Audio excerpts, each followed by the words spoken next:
नमस्कार, निशा द्विवेदी फिर से हाजिर है। आज हमें वार्ड नंबर 68 में, जहां से सुनील ध्रुव इस बार चुनाव की दावेदारी कर रहे हैं कांग्रेस पार्टी से। तो सुनील जी, किस मुद्दों को लेकर आप चुनाव में उतरेंगे?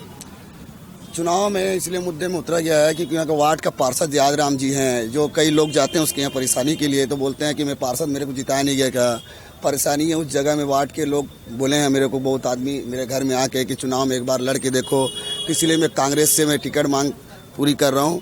अगर टिकट मुझे कांग्रेस देती है तो मैं चुनाव में लड़ना चाहता हूँ। आप आदिवासी समाज के अध्यक्ष भी हैं और साथ में मैं बता दूं कि ये वार्ड के सचिव भी हैं।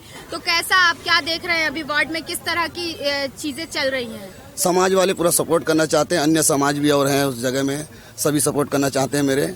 और मैं चुनाव में दावेदारी किया हूँ और मुझे कांग्रेस पर सर टिकट मिले, इससे निवेदन करता हूँ। और कुछ क्या लगता है, कांग्रेस पार्टी आपको दावेदार चुनेंगी? अब कांग्रेस के ऊपर डिपेंड है, तो दावेदार 4-5 आदमी दावेदार हैं उस जगह में जी। अगर हमारी नाम आती तो अच्छी बात है, नहीं आगे तो बात की बात देखे तो तैयारी आपकी पूरी हो चुकी है, सब बना चुके हैं, बूथ के भी बना चुके हैं हम लोग, तैयारी सब रेडी हो चुके हैं हमारी तरफ से। लगभग कितनी जनसंख्या है आपके वार्ड में? 1250 12,500 12,500 12,500 की जनसंख्या है। और बूथ कितने हैं वहाँ पर? 17 बूथ हैं।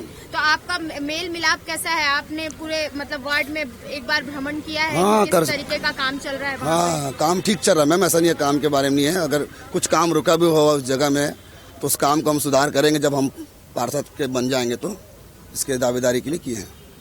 तो ये थे सुनील ध्रुव जी, जो कि वार्ड नंबर 68 से अपनी दावेदारी कांग्रेस पार्टी से मांग रहे हैं, कर रहे हैं। और देखना ये है कि सुनील ध्रुव को इस बार टिकट मिलता है या नहीं। बने रहिए तब तक निशा द्विवेदी के साथ।